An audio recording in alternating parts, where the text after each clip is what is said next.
संस्कृताय नमस्कार प्रिय विद्यार्थियों, स्वागत है आपका अपने YouTube चैनल समर्पण संस्कृत क्लासेस पर। आई होप आप सभी स्वस्थ होंगे और अपना अच्छे से अध्ययन कर रहे होंगे। तो जैसा कि आप सभी को पता है कि हम कर रहे हैं कारक का चैप्टर। कारक के चैप्टर में अभी तक हमने 3 क्लासेस लगा ली है।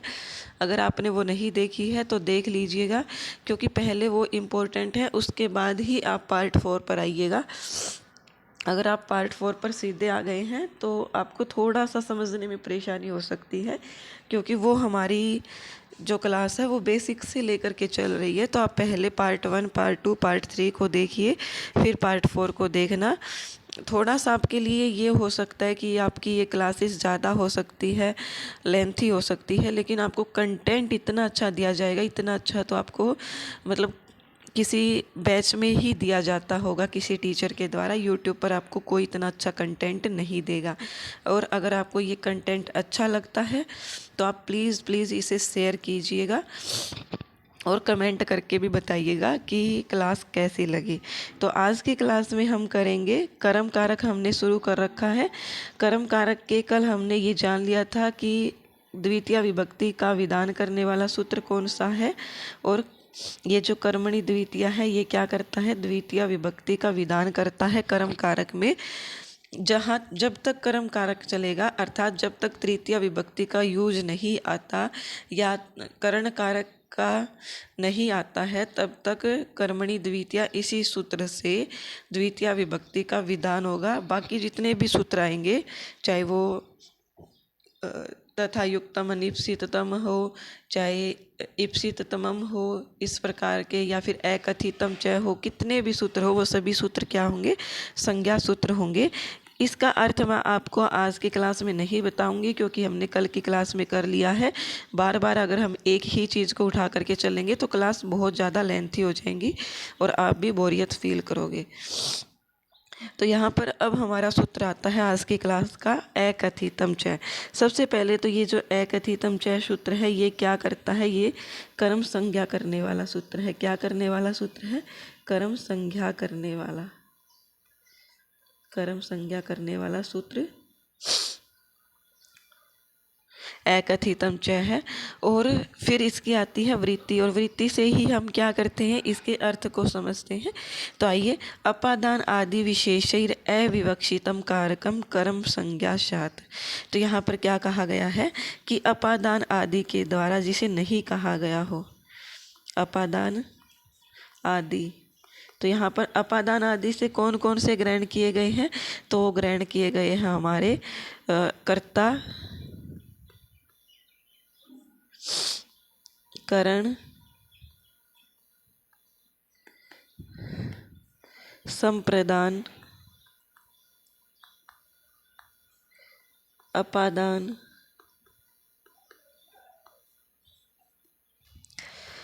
यहाँ पर कर्ता और करण नहीं आएगा, सीधा अपादान से ही शुरू होगा। तो यहाँ पर अपादान आदि में क्या ग्रहण किया गया है, अपादान आदि में ग्रहण किया गया है अपादान, संप्रदान और अधिकरण।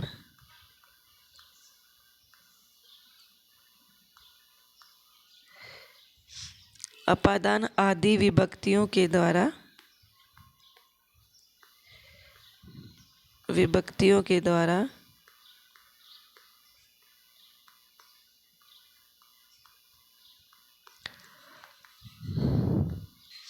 जिसे विशेष रूप से नहीं कहा गया है, नहीं कहा गया है,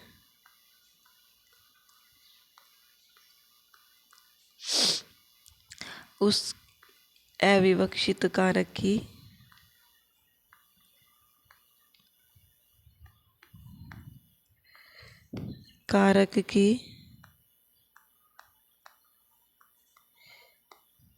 कर्म संज्ञा होगी।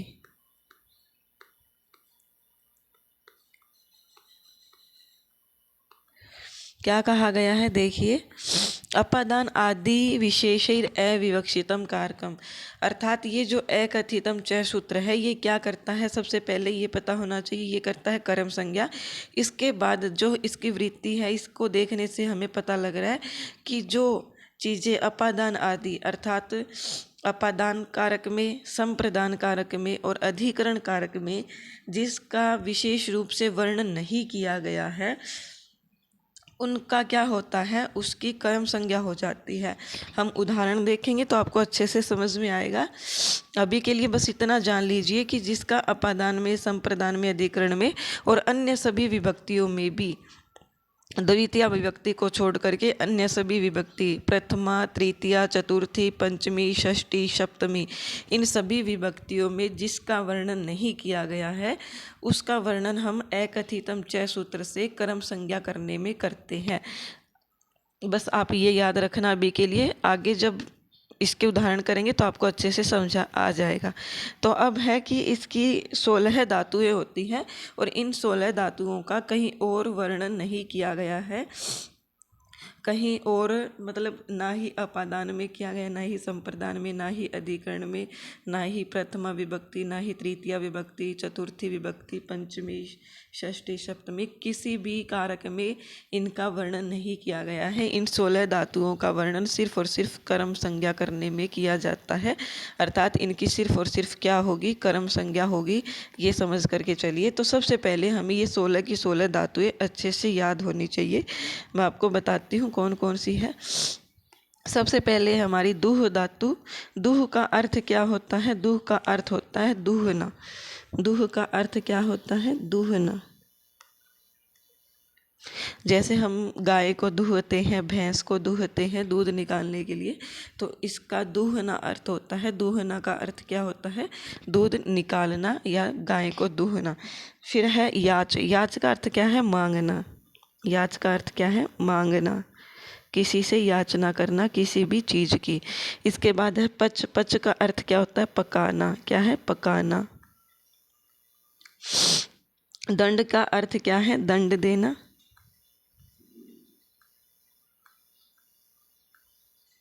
रुद्र का अर्थ क्या है, रुद्र का अर्थ है रोकना। क्या है रुद्र का अर्थ, रोकना। प्रच्छ का अर्थ क्या है, प्रच्छ का अर्थ है पूछना। ची का अर्थ क्या है, ची का अर्थ है चुनना। क्या है, चुनना। और ब्रू का अर्थ क्या है, ब्रू का अर्थ आप सभी जानते हैं कहना होता है ब्रू का अर्थ, तो ब्रू हमारा क्या हो जाएगा, कहना। इसके बाद है शास। शास का अर्थ क्या होता है, किसी चीज़ को सीखना। जैसे सास से हम शिष्य बनाते हैं, शिष्य। शिष्य शब्द में सास धातु होती है, तो इसका अर्थ भी यही होता है, सीखना। फिर है जी। जी का अर्थ क्या है, जीतना। क्या है, जीतना। फिर हमारा आता है मथ। मथ का अर्थ क्या होता है, मथना। मथना। मुश का अर्थ क्या होता है, मुश का अर्थ है चुराना। चुराना। नी का अर्थ क्या है, नी का अर्थ है ले जाना। क्या है, ले जाना। हरि का अर्थ है हरण करना। हरि का हरि का अर्थ क्या है, हरण करना। और कृष का अर्थ क्या है, कृष का अर्थ है खींचना या फिर सींचना, मान लीजिए, या क्या है, सींचना। सिंचना अर्थात सिंचाई करना। और वह क्या अर्थ क्या है, वह का अर्थ है वहन करना। क्या है, वहन करना। तो सबसे पहले हमें ये सभी की सभी 16 धातुएं टिप्स पर याद होनी चाहिए। जैसे क्या है, दुह, याच, पच, दंड, रुद्र, प्रच्छ, ची, ब्रू, सास, जी, मथ, मुस, नी, हरि, वह। तो ये सभी की सभी 16 धातुएं आपको अच्छे से याद होनी चाहिए। इस प्रकार से इन धातुओं को याद कीजिए कि आप एक सांस में ही इन 16 की 16 धातुओं को बोल दो। तो आप ऐसा किस प्रकार से होगा, ऐसा आप जब इसको बार बार रिवीजन करोगे। जैसे एक बार आपने बोल लिया दुह, याच, पच, दंड, रुद्र, प्रच्छ, ची ब्रू सास जी मथ मुस नी हरी वह। तो इस प्रकार से आप बोलोगे ना तो वो आपकी जबान में जो आप बोलते हो ना उसके अंदर अपने आप फिट हो जाती है, अपने आप आपकी जबान में फिट हो जाएगी। और जैसे ही आपको बोला जाएगा ना 16 धातुएं सुनाओ, तो आप 16 की 16 धातुएं टिप्स पर बता दोगे कि दूह याच पच दंड रुद्र प्रच ची ब्रू सास जी मथ मुस नी वह। तो ये सभी की सभी हमारी क्या है 16 धातुएं हैं। और इन सभी 16 धातुओं में, इन सभी 16 धातुओं के योग में क्या होती है, कर्म संज्ञा होती है। किस सूत्र से होगी, एकथितम च सूत्र से होगी। क्या होगी, एकथितम च सूत्र। और मैं आपको बता दूं वेरी वेरी इंपॉर्टेंट बात, ये सभी 16 धातुएं जो है ये द्विकर्मक धातु है। कैसी है, द्विकर्मक धातु। अब आप बोलोगे कि मैम द्विकर्मक का मतलब क्या होता है। द्विकर्मक होता है, आपने सहकर्मक और अकर्मक सुना होगा। सहकर्मक होता है जिसमें कर्म होता है, और अकर्मक होता है जिसमें कर्म होता है। फिर एक और होता है जिसमें द्विकर्मक, द्विकर्मक अर्थात जिसमें दो कर्म होते हैं। क्या होता है, जिसमें द्विकर्मक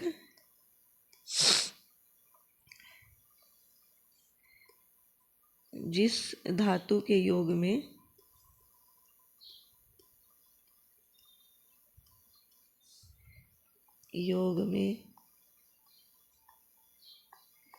दो कर्मों का प्रयोग किया जाता है, दो कर्मों का प्रयोग किया जाता है,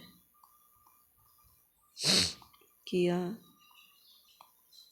जाता है, वे सभी धातुएं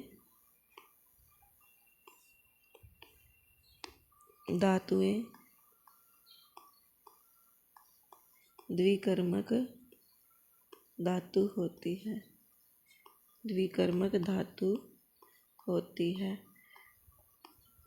तो अब आप बोलोगे कि मैम ये तो बहुत सारी धातुएं हो सकती हैं, हमें कैसे पता लगेगा कि द्विकर्मक धातु। तो आपको कोई पचड़े में नहीं फंसना है, किसी भी चक्कर में नहीं फंसना है। आपको सिर्फ 16 धातुएं करवाई है, उन 16 धातुओं से एक भी प्रश्न बाहर नहीं आएगा, एक भी प्रश्न। चाहे आप यूजीसी नेट दे रहे हो, टेट दे रहे हो, चाहे वो टीजीटी हो, पीजीटी हो, या फिर आप दे रहे हो कोई भी UP TET, super TET, BPSC, DSSB, TGT, PGT, कोई भी एग्ज़ाम हो, कारक में सिर्फ और सिर्फ ये 16 धातुएं ही हैं जो द्विकर्मक धातु है।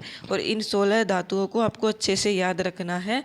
इन 16 धातुओं से संबंधित या तो प्रश्न ये पूछ लिया जाएगा कि हमें दे दिया जाएगा कि द्विकर्मक धातुओं में किसकी गणना नहीं की जाती है। 3 हमें द्विकर्मक धातु दे दी जाएगी, 1 हमें कोई और धातु दे दी जाएगी। तो हमें ये 16 की 16 धातुएं पहले तो हमें अच्छे से याद होनी चाहिए। उसके बाद हमारे पास उदाहरण पूछे जाएंगे। उदाहरण दे करके हमसे ये पूछा जा सकता है कि इस उदाहरण में कर्म संज्ञा करने वाला सूत्र कौन सा है। तो वो हमें पता है एकथितम च सूत्र होगा। जितनी भी 16 धातुएं हैं उन 16 धातुओं में कर्म संज्ञा किस सूत्र से होगी, उन सभी धातुओं में कर्म संज्ञा एकथितम च सूत्र से ही होगी। Very very very important line है, अच्छे से ध्यान रखिएगा। देखो मैं आपको 16 धातुएं याद करने के लिए फोर्स क्यों कर रही हूँ, इसका रीज़न ये है, आपको ये जब धातु याद हो जाएगी ना, ये 16 की 16 जितनी भी धातु दी गई है, ये सभी धातु जब आपको अच्छे से याद हो जाएगी ना, तो उसके बाद चाहे कोई भी एग्जाम्पल दे दिया जाए, आप देखते ही पहचान लोगे कि ये तो उन 16 धातुओं में से एक एग्जाम्पल है। और उन 16 धातुओं में वो 16 धातुएँ कैसी है, द्विकर्मक है। और इसकी कर्म संज्ञा किस सूत्र से होगी, तो एकथितम च सूत्र से होगी। मैं ये आपको क्वेश्चन भी करवाऊंगी कि किस प्रकार के प्रश्न पूछे जा सकते हैं। तो अभी हम एक एक करके करते हैं। इनका अर्थ हमने समझ ही लिया है, दो का अर्थ हमने समझ लिया है, दूहना होता है, याच का अर्थ हमने समझ लिया है मांगना, पच पकाना, दंड देना, रुद्र रोकना, प्रच पूछना, ची चुनना, ब्रू कहना, श्वास सीखना, जी जीतना, मथ मथना, मुश चुराना, नी ले जाना, हरि हरण करना, कृष खींचना, वह वहन करना। अगर आपको ये सभी धातुएं अगर सीक्वेंस वाइज नहीं याद हो रही है तो इनका कर्म की भी कोई आवश्यकता नहीं है। आपको सिर्फ ये ध्यान रखना है कि ये जो धातु है ना, ये जो धातु जैसे मैंने लिख दिया कि मथ धातु, ची धातु, वह धातु, और फिर मैंने लिख दिया ईंग धातु। तो इनमें से कौन सी धातु जो है, चार धातुओं में कौन सी धातु जो है द्विकर्मक धातु नहीं है। तो सिर्फ आपको ये पहचान होनी चाहिए कि 16 धातुओं में इसकी गणना नहीं की जाती है या फिर इनकी गणना की जाती है। इसलिए आप जिनकी गणना नहीं की जाती वो याद नहीं करोगे, आप जिनकी गणना की जाती है सिर्फ और सिर्फ वही याद रखोगे। अगर आपको वो 16 धातुएं याद हैं तो नहीं की जाती, वो चाहे आपको कितनी भी दे दी जाए, कुछ भी पूछ लिया जाए, अगर आपको ये 16 धातु अच्छे से याद है तो आप फटाक से बता दोगे कि इनकी गणना नहीं की जाती है, क्योंकि इन 16 धातुओं में उनकी गणना नहीं होती है। तो आप एक बार फिर से रिवाइज कीजिए, क्या है धातु, क्या है धातु? द्रुह, याच, पच, दंड, रुद्र, प्रच, ची, ब्रू, सास, जी, मथ, मुस, नी, हरी, कृष, वह। ये 16 धातुएं हैं, अच्छे से ध्यान रखना। अब हम इनको एक एक करके इनका सॉल्व करते हैं, आइए। तो सबसे पहले हमारे पास आता है दुह धातु। क्या है? दुह धातु।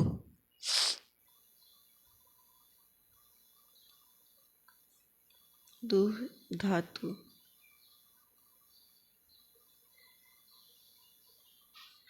सबसे पहले धातु है हमारी दुह धातु। इसका उदाहरण क्या हो जाएगा? दुह का अर्थ हमने जाना, दुह ना होता है, दुह ना।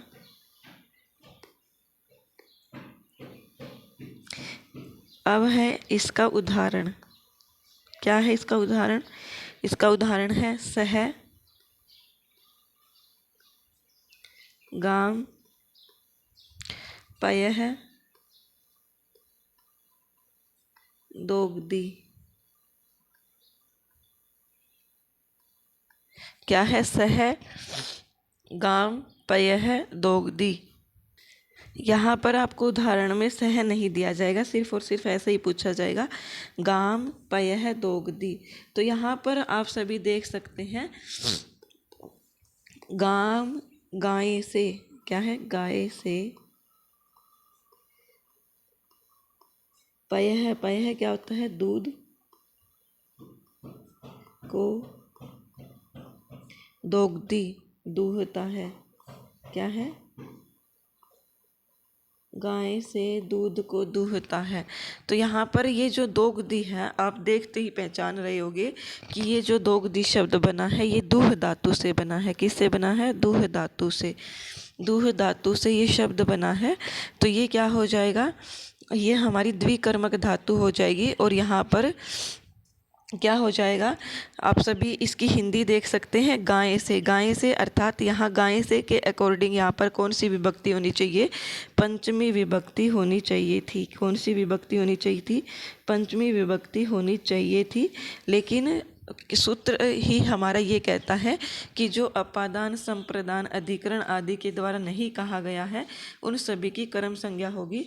तो यहाँ पर गाय से बनता है, लेकिन फिर भी पंचमी विभक्ति में इसका वर्णन नहीं किया गया है, इसलिए यहाँ पर गाम शब्द की क्या हो जाएगी? कर्म संज्ञा हो जाएगी। क्या हो जाएगी? कर्म संज्ञा हो जाएगी। और कर्मणि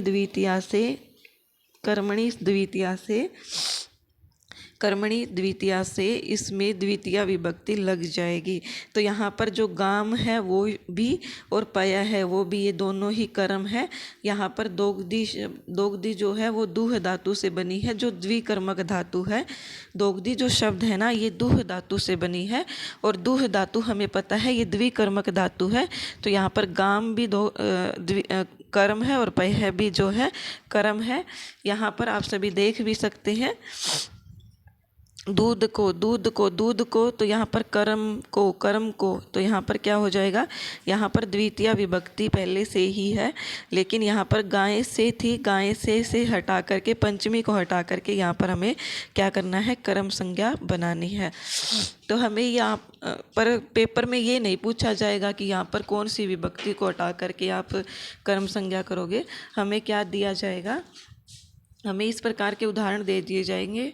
हो सकता है यहाँ पर गाम शब्द के सिवाय यहाँ पर गाम का पंचमी बना करके लिख दे। तो गाम का जो पंचमी बना करके अगर हमें लिख दिया गया और हम सोचेंगे कि हाँ ये तो ठीक है क्योंकि गाय से ही दूध को दूहता है, तो यहाँ पर पंचमी नहीं होगी। क्यों नहीं होगी, क्योंकि यहाँ पर दूह धातु है, और दूह जो है वो कैसी धातु है, द्विकर्मक धातु है, जिसकी एकथितम च सूत्र से कर्म संज्ञा होती है। तो यहाँ पर गाम शब्द की कर्म संज्ञा होगी, न कि यहाँ पर पंचमी विभक्ति लगेगी। तो आपको इस प्रकार से इसको अच्छे से ध्यान रखना है। मुझे आशा है कि आपको ये समझ में आया होगा। चलिए हम दूसरा करते हैं। दूसरी जो हमारी आती है वो है याच। क्या है, याच धातु। याच धातु है। याच धातु का अर्थ हमने जाना, मांगना या याचना करना किसी से। तो ये हमारा अर्थ हो जाता है इसका, मांगना। इसका उदाहरण है बलीम याचते वशुदाम। क्या है, बलीम याचते वशुदाम।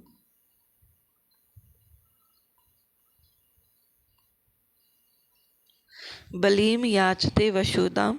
तो यहाँ पर क्या कहा गया है, सबसे पहले तो यहाँ पर आपको उदाहरण देखते ही धातु की पहचान करनी है। तो यहाँ पर याच धातु आ रही है। याच जो एक कैसी है, द्विकर्मक धातु है। कैसी है, द्विकर्मक, अर्थात दो कर्म रखने वाली धातु है। तो ये जो धातु है द्विकर्मक है, तो इसमें पहला जो कर्म है वो है वशुदाम। वशुदाम कैसा कर्म है, मुख्य कर्म है, मुख्य कर्म। कैसा कर्म है, मुख्य कर्म। और ये जो है हमारा, ये क्या है, गौण कर्म है, गौण कर्म। तो यहाँ पर ये जो हमारा एकथितम च सूत्र है, एकथितम च सूत्र, ये गौण कर्म की ही, गौण कर्म की ही क्या करता है, कर्म संज्ञा करता है। गौण कर्म की जितने भी 16 धातुएं हैं उनमें जो गौण कर्म होगा उसकी ही कर्म संज्ञा करेगा। तो गौण कर्म की कर्म संज्ञा करता है, ये आप लिख लीजिएगा।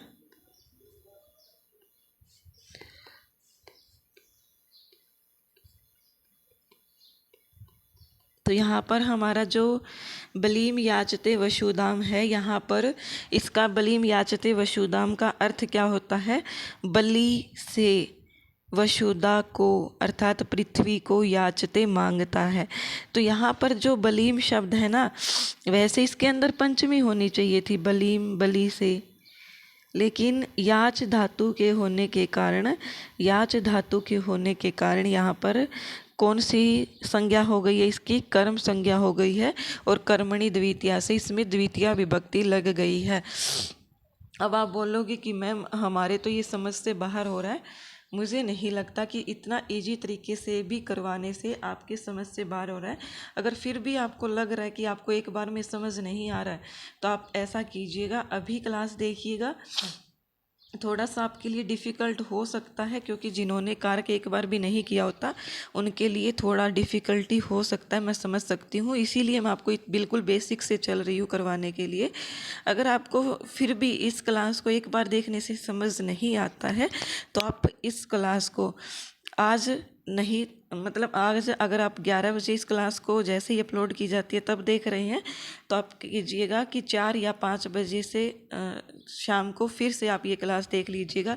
अगर 4 या 5 बजे नहीं टाइम लगता है तो नाइट में एक बार नोट्स तो आप पहले बना ही लोगे, या उसके बाद क्या करिएगा, आप इसका एक बार थोड़ी सी स्पीड में चला करके 1.5 की स्पीड में देख लीजिएगा या 1.25 की स्पीड में। तो आप इससे क्या करोगे कि रिवीजन कर लीजिएगा, तो आपको ये अच्छे से समझ में आ जाएगा। फिर आप नहीं बोलोगे कि मैम नहीं समझ में आया। हो सकता है कि सभी का आईक्यू लेवल सेम नहीं होता है, किसी को एक बार में ही समझ में आ जाता है, किसी को 2 बार पढ़ने में समझ में आता है। तो आपको बिल्कुल भी टेंशन नहीं लेनी है कि मुझे समझ क्यों नहीं आ रहा है। आपको बिल्कुल भी डीमोटिवेट नहीं होना है। आप सिर्फ क्लास को एक बार देखिए, नहीं समझ में आता है दोबारा देख लीजिएगा। तो अब हमारी ये 2 हो चुकी है। आपको सिर्फ पहचान क्या करना है, हमें एग्जाम्पल में दिया जाएगा बलीम की जगह हमें कोई विभक्ति, पंचमी विभक्ति लगा करके दे दी जाएगी और पूछा जाएगा याचते वसुदाम में। तो सही रूप पूछा जा सकता है इसका, तो सही हमें पता ही है क्योंकि याच धातु द्विकर्मक होती है और जो द्विकर्मक होती है उसमें कर्म संज्ञा होती है और कर्मणि द्वितीया से द्वितीया विभक्ति लगती है। तो यहाँ पर जो बली शब्द है इसके अंदर द्वितीया विभक्ति लग जाएगी। जैसे राम है का द्वितीया में राम में बनता है, इसी प्रकार से बली का बलीम। जैसे हरि हरि हरय, हरीम हरि हरीन। तो यहाँ पर बली शब्द भी क्या हो जाएगा, द्वितीया के एक वचन में बलीम बन जाएगा। तो यहाँ पर आपको याचते धातु अच्छे से ध्यान रखनी है। और हमसे ये पूछा जाए, मैं एक क्वेश्चन पूछती हूँ और आप मुझे अभी कमेंट करके बताओगे।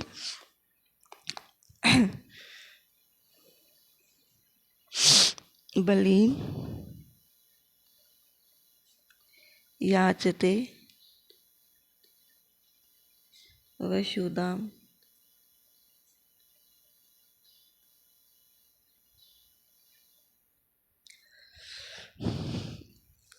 इति उदाहरणे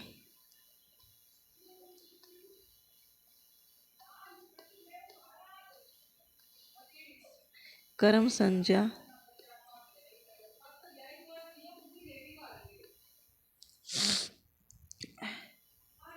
किस सूत्र से होगी, किस सूत्र से होगी। तो यहाँ पर आपको ऑप्शन दिए जा रहे हैं, आपको कमेंट करके बताना है। तो यहाँ पर option number A, option number A है हमारा एकथितम च।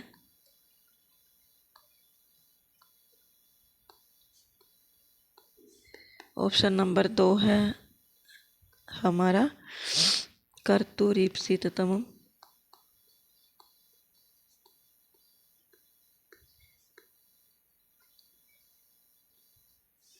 ऑप्शन नंबर सी हो जाएगा हमारा कर्म प्रवचनीय।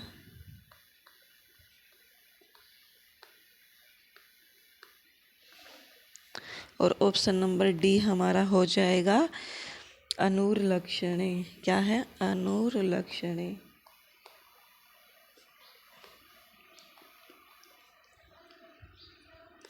तो यहाँ पर प्रश्न क्या है कि बलीम याचते वसुदाम, इस उदाहरण में कर्म संज्ञा किस सूत्र से होगी। तो ये आपको कमेंट करके बताना है।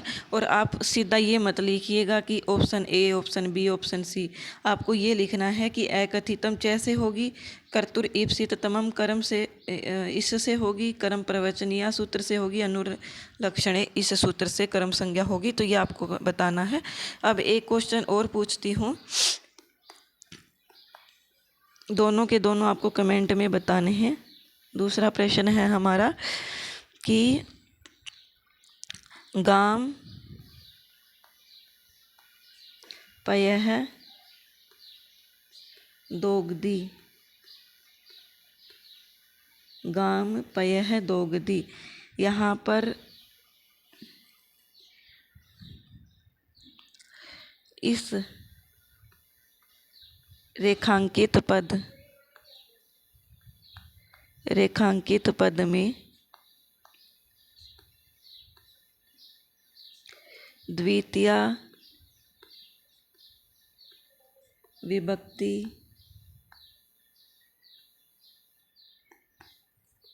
किस सूत्र से होगी। अगर आपने ये अच्छे से जवाब दे दिया ना, तो मैं आपको समझ जाऊंगी कि हाँ आपको समझ में अच्छे से आ गया है। तो ये हमारा हो जाएगा ऑप्शन नंबर 1 एकथितम च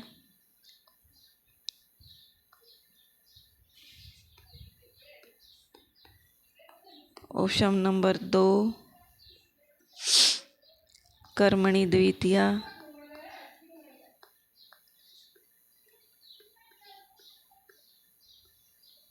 ऑप्शन नंबर 3 कर्म प्रवचनीया,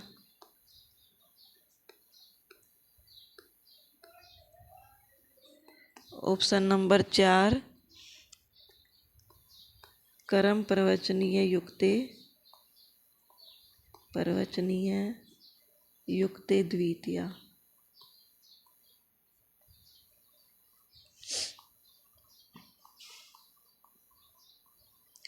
तो ये अगर आपने कमेंट में बता दिया ना इनका सही ऑप्शन कौन सा होगा, अच्छे से लिख करके कि गाम पय दोहदी में द्वितीय विभक्ति करने वाला सूत्र ये है, इस प्रकार से लिखिएगा। प्लीज़ आपसे रिक्वेस्ट है, मैं भूल जाती हूँ कि मैंने आपको क्या क्वेश्चन पुटअप किया था, क्योंकि मुझे नहीं याद रहता है कि मैंने 2 दिन पहले क्या पूछ लिया था आपसे। इसलिए प्लीज़ आप जब भी क्वेश्चन का रिप्लाई करो तो अच्छे से कर दीजिएगा। आपको 30 सेकंड भी नहीं लगती है टाइपिंग करने में, क्योंकि मुझे पता है आजकल टाइपिंग का ज़माना है और फ़ोन की टाइपिंग करने में तो बिल्कुल भी समय नहीं लगता है। इसलिए आप प्लीज़ पूरा क्वेश्चन का आंसर दीजिएगा। आप सीधा लिखिएगा कि गाम पय दोगदी और फिर लिखिएगा कि द्वितीय विभक्ति इस सूत्र से होगी। बस इतना, ज़्यादा नहीं बोल रही कि मैं पहले पूरा क्वेश्चन लिखो फिर सारे ऑप्शन लिखो और फिर बताना कि ये होगा ना, इतना लंबा आपको नहीं लिखना है। और ये भी आप कमेंट में ही बताओगे, ये दोनों आपके लिए ही है। और ये दोनों आपने जवाब दे दिया ना तो मैं ये समझ जाऊंगी कि आपको अच्छे से समझ में आ गया है। अब हम करते हैं हमारी तीसरी धातु। और एक बात और, मैंने आपको एक क्वेश्चन करवाया था जो हमारी सेकंड क्लास थी शायद, तो उसके अंदर मैंने पूछा था कर्ता कारक में कि किस सूत्र में किस उदाहरण में प्रथमा विभक्ति नहीं लगेगी या किस शब्द में प्रथमा विभक्ति नहीं होगी। तो सभी का कमेंट क्या आ रहा था कि संबोधन में प्रथमा नहीं होगी। ऐसा नहीं है, मैंने वहाँ पर आपको परिणाम दिया था। क्या दिया था? एक पहला ऑप्शन में दिया था मैंने परिणाम। सिर्फ और सिर्फ एक ही बच्चे ने ये ध्यान दिया कि यहाँ पर मैम ने परिणाम दे रखा है, जबकि ये परिणाम सरासर गलत है। क्या होना चाहिए था? परिमाण होना चाहिए था। और ये ही आपको कंफ्यूज कर देगा, इसीलिए मैंने आपको कंफ्यूज करने के लिए ही दिया था और सभी के सभी इसमें मार खा गए थे। तो आप एक बार वो क्वेश्चन दोबारा देखिएगा, वो क्वेश्चन पार्ट 2 में है, पार्ट 2 की क्लास में है, जहाँ हमने कर्ता कारक पढ़ा था। तो उस क्वेश्चन को आप एक बार दोबारा जा कर के देखिएगा। जिसने भी गलत जवाब दिया ना, सिर्फ और सिर्फ एक लड़की का अच्छा जवाब आया कि मैम पहला ऑप्शन सही होगा क्योंकि परिणाम नहीं होगा, परिमाण होगा। बाकी सभी ने, चाहे वो लड़का हो लड़की हो, सभी ने गलत जवाब दिया कि संबोधन में प्रथमा नहीं होगी, संबोधन में प्रथमा नहीं होगी। अरे किसने बोल दिया संबोधन में प्रथमा नहीं होगी? होती है संबोधन में भी प्रथमा। बाकी सभी में प्रथमा थी लेकिन परिणाम में प्रथमा नहीं थी, क्योंकि परिणाम कोई शब्द ही नहीं है, परिमाण होता है। इसलिए कन्फ्यूजन करने के लिए ही आपको ये क्वेश्चन दिया गया था और फिर भी आप कन्फ्यूजन में पड़ गए। तो आप ये क्वेश्चन एक बार दोबारा देखिएगा। मुझे याद नहीं रहा था कल की क्लास में बताने के लिए, इसलिए मैं आपको आज की क्लास में बता रही हूँ।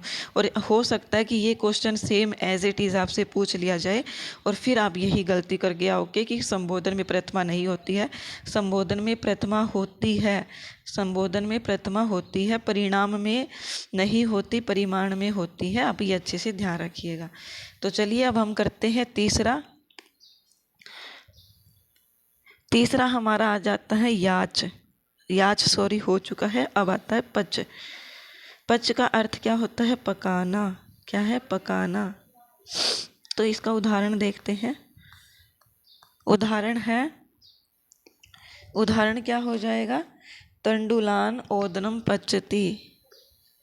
तंडुलान ओदनम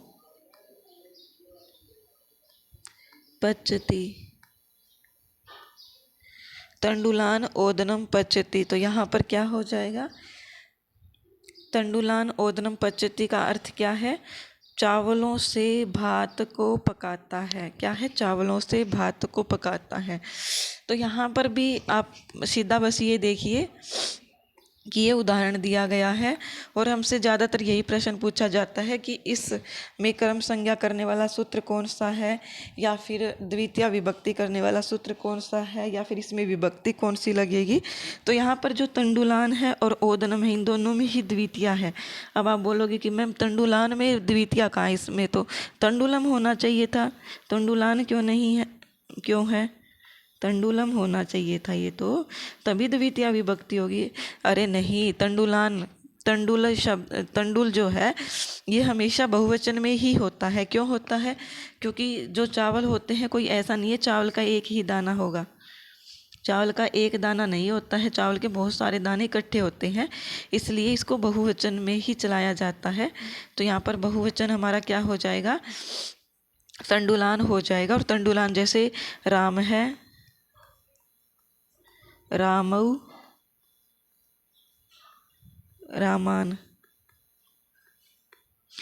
तो यहाँ पर ये हमारा क्या हो जाएगा, तंडुलान बन जाएगा। क्या बन जाएगा, तंडुलान बन जाएगा। सॉरी, यहाँ पर रामान नहीं होगा, बहुवचन बनाया मैंने, राम है, रामऊ, रामः। फिर द्वितीय में होगा रामम, रामऊ, रामान। तभी मैं सोचूं ये रामान प्रथमा में कैसे आ गया। देख लीजिए, आपको पढ़ाते पढ़ाते दिमाग में कैसे स्किप हो जाता, राम का शब्द रूप भूल गई।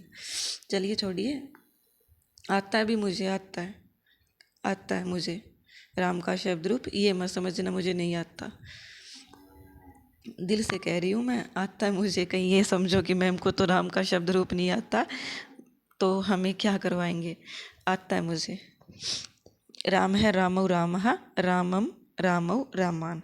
तो यहाँ पर जो रामान शब्द है ये आप देख सकते हैं द्वितीया का बहुवचन है। तो यहाँ पर हमारा जो तंडुल शब्द है, तंडुलान, इसमें भी कौन सी विभक्ति लगी है, इसमें भी द्वितीया ही लगी है। दोनों में द्वितीया क्यों आई है, तंडुल में भी और इसमें भी, तो ये हमारी इसलिए आई है क्योंकि यहाँ पर पच धातु है, और पच धातु जो है वो हमारी कैसी है, द्विकर्मक है। तो द्विकर्मक अर्थात दोनों कर्म में ही क्या होगी, द्वितीया होगी। तो यहाँ पर तंडुलान शब्द में द्वितीय विभक्ति किस सूत्र से हुई है, द्वितीय विभक्ति हुई है एकथितम, सॉरी, द्वितीय विभक्ति हुई है कर्मणि द्वितीया से, और कर्म संज्ञा किस सूत्र से हुई है, तो वो हुई है मेरी हमारी एकथितम च सूत्र से। फिर आता है हमारा चौथा, जिसका नाम है दंड। दंड, दंड का अर्थ क्या है, दंड देना। क्या है, दंड देना। उदाहरण क्या है इसका, इसका उदाहरण हो जाएगा गर्गान शतम दंडयति। क्या है, गर्गान शतम दंडयति, ये इसका उदाहरण है। दंडयति अर्थात दंड देता है। तो यहाँ पर दंडयति देखते ही आपको समझ में आ जाएगा कि ये कैसी धातु है, द्विकर्मक धातु है। तो यहाँ पर क्या होगा, द्विकर्मक धातु का ही प्रयोग होगा। तो यहाँ पर जो गर्गान है, गर्गान क्या होता है, गर्ग जाति होती है, गर्ग जाति। और जाति आप सभी को पता है बहुवचन में ही चलती है, क्योंकि जाति के अंदर कोई एक व्यक्ति नहीं होता है, बहुत सारे व्यक्ति होते हैं। तो यहाँ पर गर्गान शतम दंडयति क्या हो जाएगा, गर्गान, गर्गान में भी द्वितीया है, तो यहाँ पर गर्गान शब्द में एकथितम च सूत्र से क्या हो जाएगी, द्वितीया कर्म संज्ञा हो जाएगी, और कर्मणि द्वितीया से द्वितीय विभक्ति हो जाएगी। आपको सिर्फ ध्यान क्या रखना है, सिर्फ और सिर्फ आपको ये ध्यान रखना है कि धातु कौन सी आ रही है साथ में। कोई भी वाक्य दे दिया जाए तो उसके साथ में धातु, जैसे मैं एक एग्जाम्पल देती हूँ,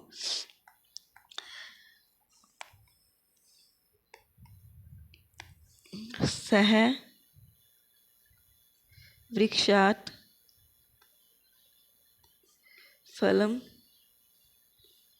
अवचिनोति।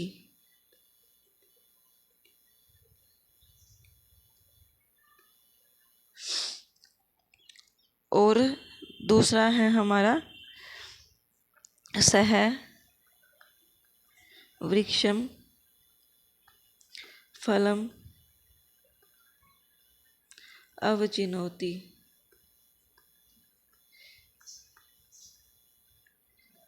तो इसका सही ऑप्शन कौन सा होगा वो आप मुझे बताएंगे कमेंट करके, और ये मैं आपको कल ही इसका जवाब दूंगी। ये आपका आज की क्लास के लिए लास्ट है कि सह वृक्षात फलम अविचिनोति सही है या फिर सह वृक्षम फलम अविचिनोति सही होगा। इनमें से दोनों वाक्यों में से शुद्ध वाक्य कौन सा है ये आप मुझे कमेंट में बताओगे। आई होप आपको क्लास में समझ में आई होगी। ज़्यादा आपके लिए लेंथी हो जाएगा और आपके दिमाग से भी ऊपर चला जाएगा। क्लास चाहे हमारी 20 हो जाए, लेकिन हम इसको इतना अच्छे से करेंगे। और आप चिंता मत कीजिए, आपका सिलेबस करवा दिया जाएगा। अगर एक दिन में मुझे 2 क्लासेस भी देनी पड़ी तो वो आपको 2 क्लासेस भी दे करके आपका क्लास जो सिलेबस है वो कंप्लीट करवा दिया जाएगा। आपको चिंता बिल्कुल भी नहीं करनी है कि हमारा सिलेबस कब हो पाएगा। आप तो ऐसे सिलेबस ही नहीं करवाओगे, आपका पूरा सिलेबस करवाया जाएगा जितना आपको बोला गया है। तो चलिए ठीक है, क्लास को शेयर करना मत भूलिएगा। धन्यवाद, बने रहे हमारे साथ इसी प्रकार से।